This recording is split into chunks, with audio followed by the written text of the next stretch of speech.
उत्तर प्रदेश की सियासत में बृजभूषण शरण सिंह का अपना एक अलग ही रसूख है और उनके बयानों ने एक निश्चित रूप से भाजपा के भीतर हलचल पैदा करती है। अब आप सोचेंगे कि ऐसा मैं क्यों कह रही हूं, आपको हम बताएंगे कि हम आखिर ये दाव क्यों कह रहे हैं। आज हम बात करेंगे उस नेता की जिसकी मर्जी के बिना गोंडा और आसपास के जिलों में पत्ता तक नहीं हिलता। जी हां, हम बात कर रहे हैं पूर्व सांसद बृजभूषण शरण सिंह की। माफ कीजिएगा, राजनीतिक गलियारों में एक ही सवाल गूंज रहा है, क्या बृजभूषण सिंह भाजपा का साथ छोड़ समाजवादी पार्टी का हाथ थामने वाले हैं? जी हां, क्या 2027 के विधानसभा चुनाव से पहले यूपी में सबसे बड़ा बदलता अब ये राजनीतिक फैसला होने वाला है? आज इस रिपोर्ट में हम परत दर परत खोलेंगे बृजभूषण की नाराजगी और अखिलेश यादव की नरमी के पीछे का खेल। बृजभूषण सिंह ने हाल ही में एक ऐसी लाइन कही जिसने भाजपा आलकमान की नींद उड़ा दी। उन्होंने कहा कि अगर हम बोझ लगते हैं तो एक बार कह दो कि हमारी जरूरत नहीं है, हम 2027 और 2029 में दिखा देंगे। दोस्तों, राजनीति में कोई भी बयान बेवजह बिल्कुल नहीं होता, ये सीधा सीधा अल्टीमेटम है। पिछले कुछ समय से जिस तरह से पार्टी के भीतर उन्हें किनारे करने की कोशिशें हो रही हैं, ये जिस तरह से महिला पहलवानों के विवाद के बाद पार्टी ने उनसे दूरी बनाई, ऐसा लगता है कि अब बृजभूषण के सब्र का बांध जो है अब टूट चुका है। वो खुद को असहज महसूस कर रहे हैं और अब आर पार की लड़ाई के मोड़ में हैं। इधर बृजभूषण के तेवर अलग ही दिख रहे हैं, उधर समाजवादी पार्टी के प्रमुख अखिलेश यादव ने तुरंत लपक लिया है। मैं इसलिए कह रही हूं क्योंकि अब आप आगे समझेंगे। अखिलेश यादव ने कहा है कि बहुत से लोग भाजपा में अपमानित महसूस कर रहे हैं, ये कहीं ना कहीं बृजभूषण के लिए वो कह रहे हैं और बाहर निकलना चाहते हैं।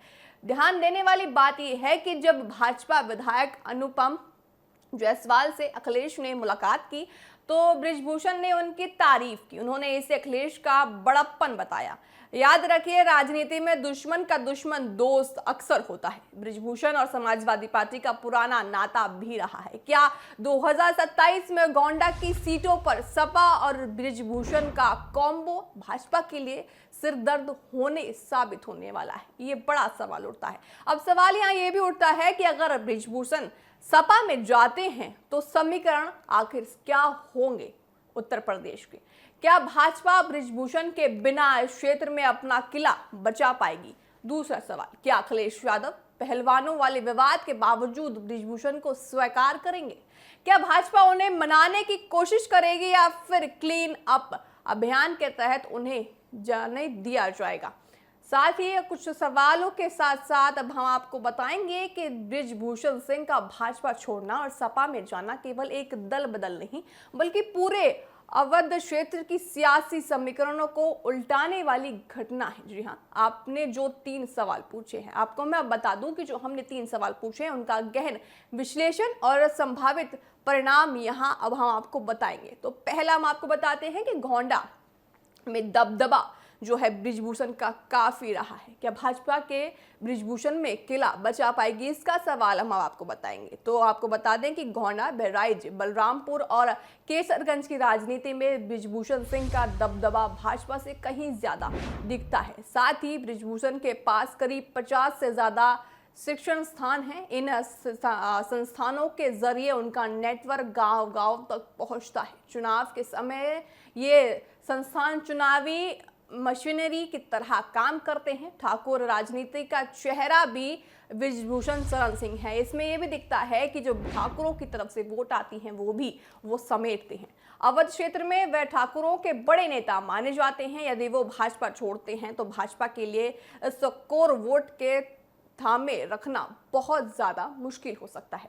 नुकसान का गणित भी हम आपको अब समझाएंगे। अगर बृजभूषण अगर भाजपा छोड़ते हैं और सपा में जाते हैं तो नुकसान भी भाजपा को हो सकता है। 2024 के लोकसभा चुनावों में भाजपा ने उनके बेटे कर्णभूषण को टिकट दिया, जिससे साफ है कि भाजपा को उनके रसूख की जरूरत थी। अगर वह सपा में जाते हैं तो गोंडा की कम से कम 4 से 5 विधानसभा सीटों पर भाजपा का समीकरण पूरी तरह बिगड़ता दिख सकता है। साथ ही सपा की भी मजबूरी आपको अब ये सवाल हमसे जरूर पूछना चाहिए कि क्या अखिलेश यादव इन्हें स्वीकार करेंगे। बिल्कुल, अगर बृजभूषण शरण सिंह बीजेपी छोड़कर सपा में जाते हैं तो क्या अखिलेश यादव उन्हें स्वीकार करेंगे, ये बड़ा सवाल उठकर खड़ा होता है। महिला आरक्षण का मुद्दा, क्योंकि आप सब जानते हैं कि महिला आरक्षण के मुद्दे पर किस तरह से, महिला सुरक्षा के मुद्दे पर किस तरह से बृजभूषण को महिलाओं ने उनको निशाना बनाया था। क्योंकि महिलाओं ने निशाना बनाया तो एक कहीं ना कहीं एक छवि का सवाल उठकर आता है। भाजपा ने पहलवानों के मुद्दे पर बृजभूषण से दूरी बनाई थी। अगर अखिलेश उन्हें अपनाते हैं तो भाजपा इसे महिला विरोधी कदम बताकर पूरे देश में मुद्दा बना सकती है। महिला वोट बैंक सपा से छिड़क सकता है। अब साथ ही बृजभूषण पहले भी सपा से सांसद रह चुके हैं। अखिलेश जानते हैं कि भाजपा को 2027 में हराने के लिए उन्हें बाहुबल और मजबूत क्षेत्रीय बाहुबलियों का जरूरत साथ चाहिए। साथ ही सपा अभी पीडीए, पिछड़ा, दलित, अल्पसंख्यक के फॉर्मूले पर चल रहा है। बृजभूषण को साथ लेकर अखिलेश इसमें एक ठाकुर चेहरा जोड़ने चाहेंगे ताकि उनको एक ठाकुरों की वोट वो समेट सके। साथ ही अगर हम आपको बताएं कि भाजपा इस समय क्या दौरों में खड़ी है, भाजपा अपनी छवि साफ सुथरी और अपराध मुक्त करना चाहती है। पहलवानों के विवाद के बाद बृजभूषण को साथ रखना पार्टी के राष्ट्रीय छवि को नुकसान पहुंचाना है। भाजपा का इतिहास अगर हम आपको बताएं तो वो चुनाव जीतने वाले नेताओं को आसानी से नहीं छोड़ती। अगर पार्टी को लगा कि उनके जाने से अवध की 10 से 12 सीटें खतरे में हैं तो उन्हें कोई बड़ा पद या संगठन में जिम्मेदारी देकर शांत करने की भी कोशिश हो सकती है।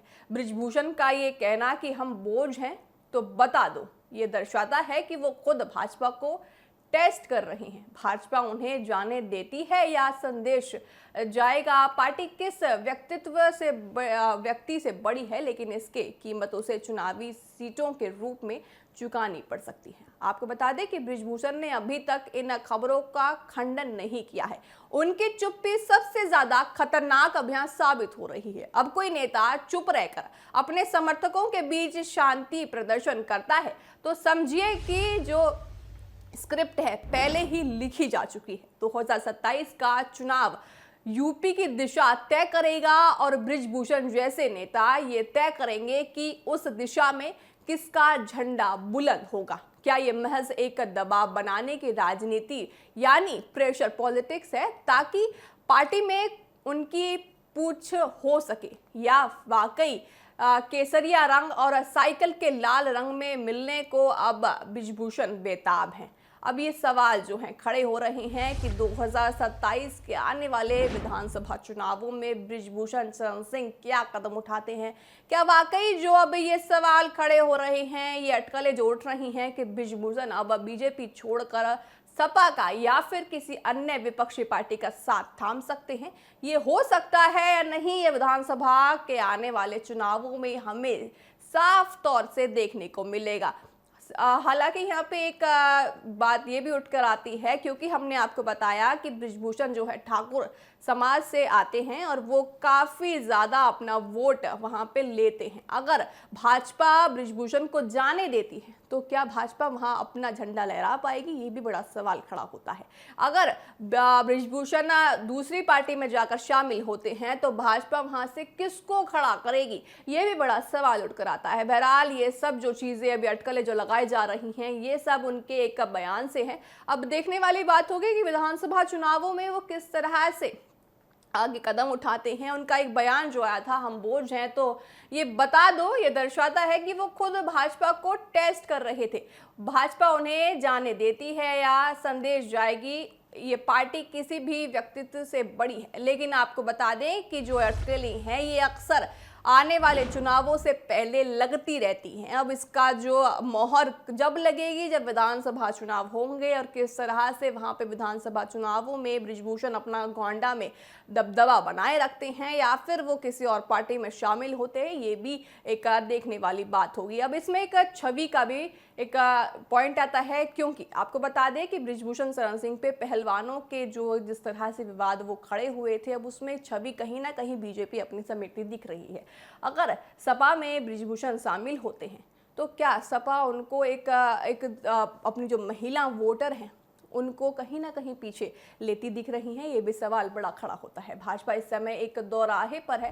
आपको बता दें कि भाजपा का जो अगला कदम होगा वो देखने वाला होगा। बहरहाल मेरे साथ अभी के लिए इतना ही। आप देखते रहिए TV7 भारत।